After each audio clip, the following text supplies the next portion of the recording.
Welcome to lecture number 53.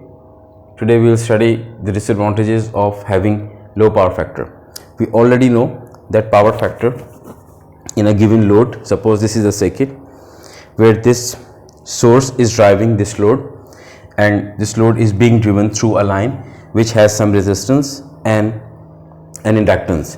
So the equivalent line has an impedance which is the combination of this resistance and this inductive reactance, and the net voltage, the voltage drop after some voltage has dropped across this ZL, the remaining voltage appears across this load. This load can be a motor or can be a machine working in industry. The voltage across ZL, the load impedance, can be written in terms of RMS value or peak value. Similarly, the current through it can also be written as in terms of RMS or peak value. Another interesting or important factor is that the current, RMS current or peak current that flows through this ZL is the same as the current flows through this Z line, right? So it's a series circuit, there is only one current. Power factor can be computed from the expression for average power, which is Vrms times Irms. Suppose we are writing these expressions for load.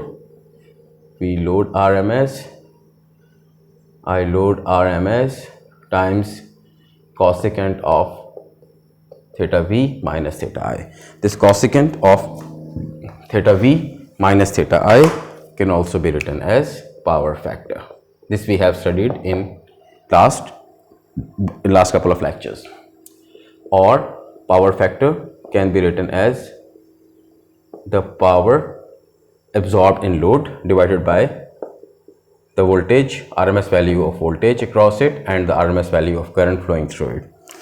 So we see that as we decrease power factor, the current increases, because power factor of load is inversely proportional to the current flowing through load. And we know that there is only one current in the circuit because it's a series circuit. So line current is also the same. So we can write it as I line RMS. This means the line current increases.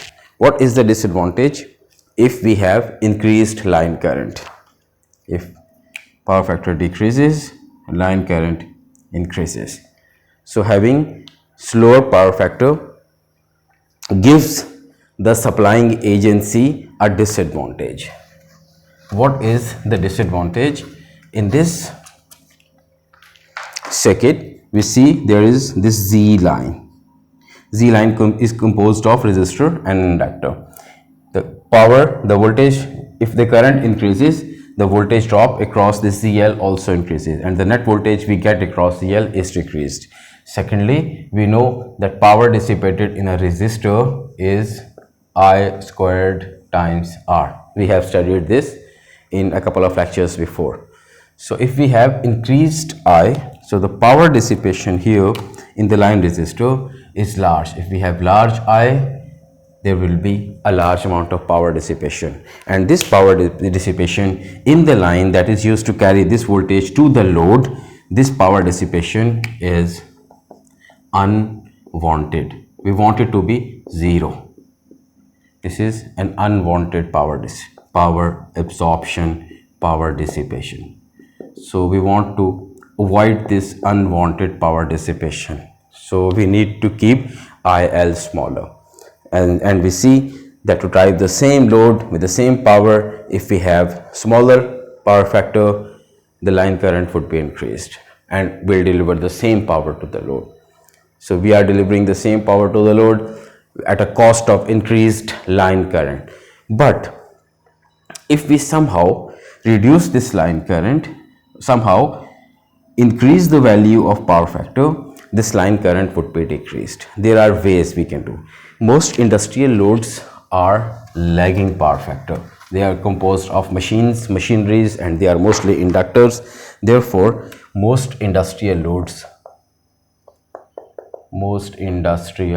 loads, because they are composed of machines, loads are having lagging power factor. Right, lagging power factor, and power factor decreases as the amount of inductance increases in the load. This ZL can also be represented as a combination of CL can also be translated as a combination of a resistor and an inductor, RL XL. So as the amount of inductance increases, the power factor decreases because the load is more and more inductive.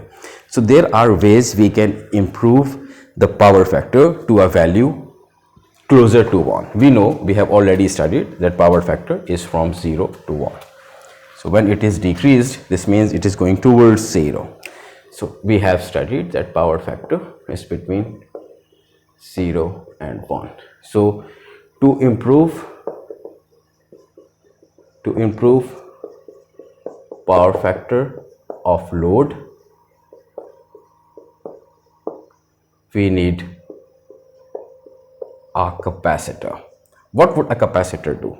We have to go back to power triangle. This is P, this is Q, this is S. It's P, Q and S. If we are working with an inductive load, and we know that we have studied in one of our previous lectures, maybe in last lecture, CA52, we studied that Q can be positive or negative.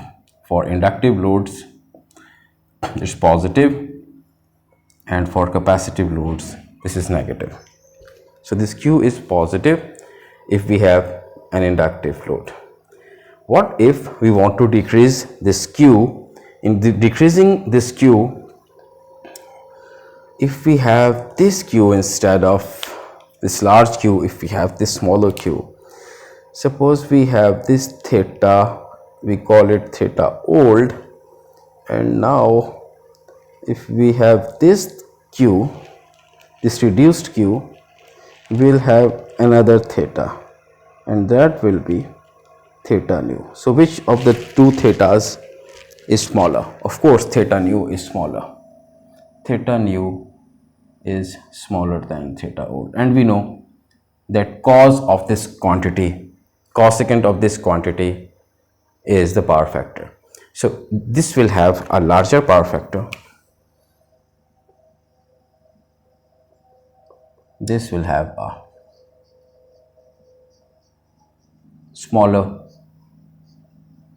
larger power factor, theta nu will have a smaller power factor. So if we somehow decrease the net value of reactive power, we can improve power factor. Sorry, this is lower power factor, I wrote it reverse. Lower power factor, smaller power factors. For this we'll have a larger power factor. Sorry. So smaller power factor for reduced value of theta, for this new theta which is reduced, we'll have a larger power factor, we'll have our work done. But how would we decrease the value of reactive power? This will help us that for inductor Q is positive, for a capacitor the reactive power is negative. So if we somehow introduce a capacitor here,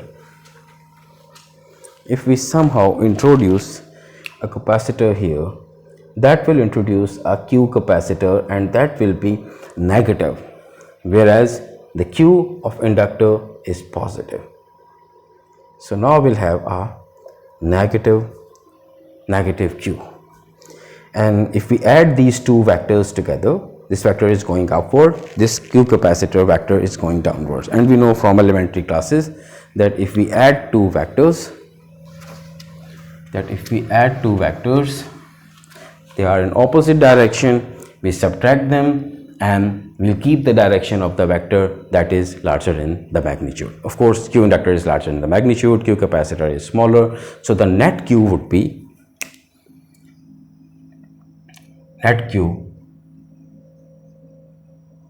P would remain the same, theta would be decreased, P is the same, S would also be changed, P remains the same, theta nu becomes smaller compared to the previous theta, and this Q net is the original Q that we have in case of the machine working minus the Q introduced by newly added capacitor.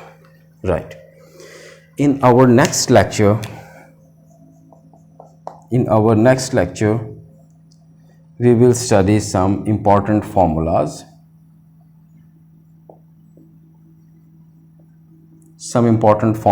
to compute, to improve power factor of an inductive load.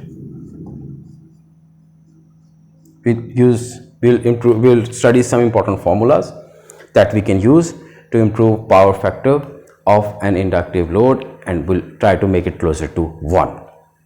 And then we will solve an example, and that will end this chapter. Thank you.